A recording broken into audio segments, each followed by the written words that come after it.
अस्सलाम वालेकुम नाजरीन। इस एपिसोड के आगाज में हमें सोफिया की तरबियतगाह दिखाई जाती है, जहां पर सोफिया एक कमरे में बैठी होती है। इस दौरान पोइना निहायत गुस्से की हालत में कमरे के अंदर दाखिल होती है। उसे देखकर सोफिया कहती पोइना, जबकि पोइना निहायत गुस्से में नजर आ रही होती है। सोफिया पूछती क्या तुमने अपने दुश्मनों को देखा, क्या तुम बाला से मिली हो? तो पोइना कहती मेरी तबीयत ठीक नहीं है खाला, मैंने उन्हें देखा, मैंने बाला और इसकी बेटी को देखा। ये सुनकर सोफिया थोड़ा परेशान होते हुए खड़े होते हुए पूछती क्या हुआ, बताओ मुझे। तो पोइना कहती है उन्होंने मुझसे मेरा खानदान और मेरी जिंदगी छीन ली, उन्होंने मेरी माँ और बाबा को मार दिया, लेकिन वो अब तक खुश हैं। क्या ये इंसाफ है? तो सोफिया कहती है यकीनन ये इंसाफ नहीं है, लेकिन तुम और मैं इंसाफ करेंगे। मेरी चिड़िया वो इन तमाम तकलीफों की कीमत अदा करेंगे जिससे उन्होंने हमें दो चार किया है। तुम अपनी माँ और बाबा का बदला लोगी। और फिर सोफिया कहती है रोने का वक्त नहीं है, ये इंतकाम लेने का वक्त है। अब मुझे बताओ तुम्हारा पहला फ्रीजा कैसा रहा? तो पोइना कहती है मैं उस्मान की बेटी फातिमा से मिली, बाला को देखा। इस पर सोफिया कहती उसे जब तुमने पहली बार देखा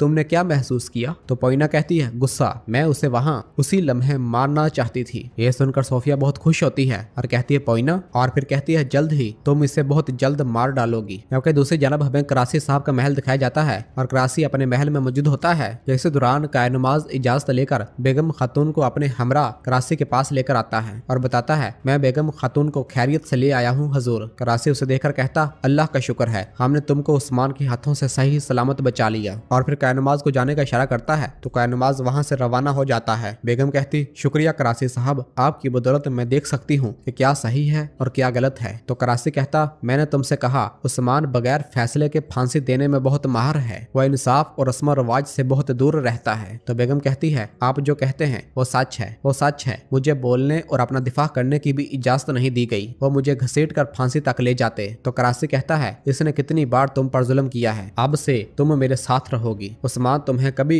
छू भी नहीं सकेगा, हरगिज नहीं, लेकिन ये इत्तेहाद के साथ होना जरूरी है। तो बेगम हैरानगी से पूछती आप क्या कहना चाहते हैं करासी साहब? तो करासी कहता है मैं तुमसे बैत नहीं चाहता बेगम खातून। तो बेगम पूछती फिर आप मुझसे क्या चाहते हैं? करासी साहब आपने मुझे क्यों भगाया? तो करासी कहता है बेगम खातून मैं आपसे शादी करने की दरख्वास्त करता हूँ। ये सुनते ही बेगम की आंखें खुली की खुली रह जाती हैं और करासी कहता मुझसे शादी कर लो। तो बेगम को कुछ भी समझ नहीं आ रहा होता कि वो क्या कहे और कहती है करासी साहब। करासी कहता मेरी बीवी बनो और मेरी साथी बनो और मेरी सरदारी की खातून बनो। क्या कहती हो? इस पर बेगम थोड़ी देर खामोश रहती है और उसे कुछ भी समझ नहीं आ रहा होता। करासी एक बार फिर पूछता है हाँ या ना? तो बेगम कहती है मैं नहीं जानती कि क्या कहना है। उस्मान साहब यानी उस्मान साहब को जरूर सजा मिलेगी ना? और फिर कहती है ठीक है मैं आपसे शादी करने के लिए तैयार हूँ करासी साहब, मैं आपकी पेशकश कबूल करती हूँ। यह सुनकर करासी बहुत ज्यादा खुश हो जाता है और फिर निहायत खुशी के साथ कायनुमाज को आवाज देता है और कहता है कायनुमाज। कायनुमाज जैसे ही अंदर दाखिल होता है तो करासी कहता 40 भेड़ें ज़िबा कर दो, 40 दरवाजों से तहाइफ बांटो, एक उम्दा दस्तरखान सजाओ, हम कल एक जश्न मनाएंगे, हमारे सरदारान को खबर भेजो, शाबाश। तो कायनुमाज कहता जो आपका हुक्म हजूर, और रवाना हो जाता है। जबकि बेगम खातून का दिल बोझ तले दब जाता है।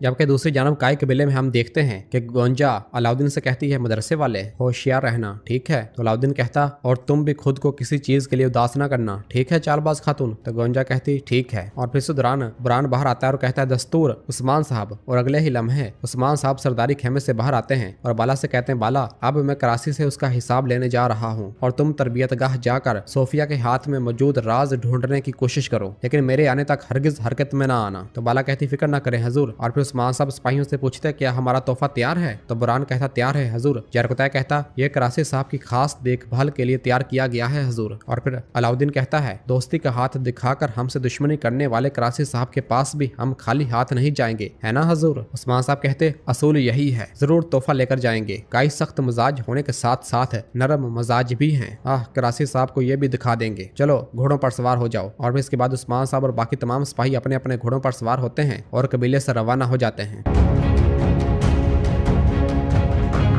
जबकि दूसरी जानब करासी साहब के महल में बेगम खातून करासी से कहती है लुकास और सोफिया से की जाने वाली मुलाकातें तजारत के लिए जरूरी हैं करासी साहब, उन्होंने मेरे भाई को तकलीफ पहुंचाई। तो करासी कहता है जानता हूँ, उसके लिए वो तुमसे माफी मांगेंगे और वो भी आज, मैंने उन्हें भी खाने पर मदु किया है। इस पर बेगम खामोश हो जाती है। तो करासी कहता है अपने चेहरे को उदास न करो, तुम आज से करासी कबीला की खातून बन गई हो, तुम्हारे सामने कौन खड़ा हो सकता है? वैसे भी लुकास और सोफिया के साथ हमारा इत्तेहाद हमारी ताकत में इजाफा करेगा। करेगा। उस्मान जल्द या बदेर कदमों के बल गिरेगा। तो बेगम कहती है मेरे ख्याल में यह कोई मुस्तकिल माहिदा नहीं होगा। तो करासी कहता मैं हमेशा अपने मफादात को जहन में रखता हूँ बेगम खातून, मुझे सोफिया और लुकास को इस्तेमाल करने के बाद फेंकने में ज्यादा वक्त नहीं लगेगा। और फिर कहता है यहाँ थोड़ा इधर आओ, और उसे एक तरफ लेकर आता है और बताता है कि अब से मेरे बेड़ों में से आधे तुम्हारी हिफाजत में होंगे। मजीद ये कि शादी के तोहफे के तौर पर मेरे किलों में से एक सबसे बड़ा किला तुम्हारा होगा। तो बेगम कहती ए वल्ला करासी साहब सलामत रहें। तो करासी कहता है हाँ, और मैं तुम्हारे भाई यूसुफ को भी भूलने वाला नहीं हूँ, उसे भी अपने लश्कर के सरबराह के तौर पर अपने साथ रखूंगा। तो बेगम कहती है वो अब मुझसे नाराज है, लेकिन यकीनन वो मुझे समझेगा, वो समझ जाएगा कि मैंने कबीले के लिए क्या कुर्बानी दी है। और फिर इसके बाद हमें अक हिसार किला दिखाया जाता है, जहाँ पर करासी का दिया हुआ पैगाम लुकास तक पहुंच चुका होता है और लुकास उसे पढ़ रहा होता है और सोफिया से कहता करासी साहब बेगम खातून के साथ शादी कर रहे हैं। तो सोफिया पूछती बेगम खातून के साथ? तो लुकास वो पैगाम सोफिया को दिखाता है। सोफिया पूछती क्या वो उस्मान की बहुत वफादार नहीं थी? तो लुकास कहता है इसका मतलब यह है कि करासी की मोहब्बत ज्यादा मजबूत निकली, वो हमें अपने जश्न के दस्तरखान पर मदु कर रहा है। तो सोफिया कहती है हम उस खाने पे जाएंगे लुकास,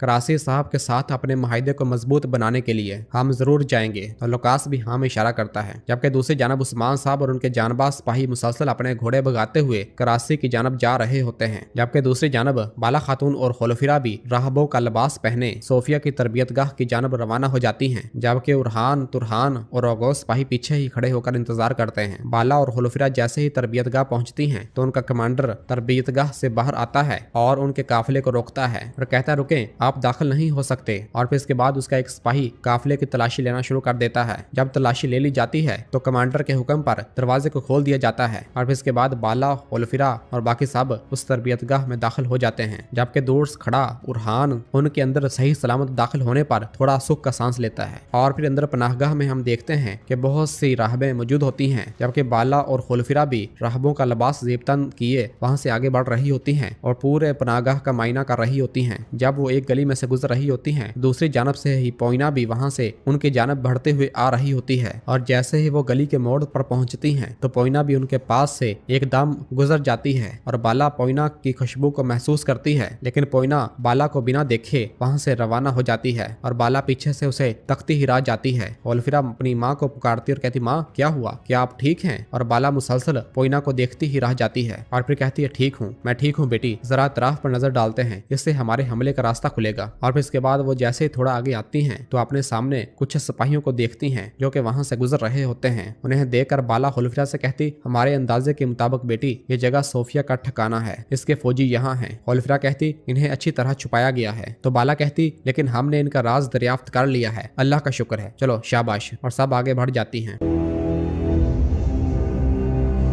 और नाजरीन इसी जगह पर एपिसोड खत्म करते हैं। मिलते हैं बहुत जल्द अगली एपिसोड के साथ। वीडियो को लाइक कर दें और जिन दोस्तों ने अभी तक चैनल सब्सक्राइब नहीं किया वो जल्दी से चैनल सब्सक्राइब कर दे और बेल आइकन यानी घंटी वाले निशान को भी प्रेस कर दे ताकि आने वाले एपिसोड्स आपको आसानी मिल सकें। दुआओं में याद रखें। अल्लाह हाफिज।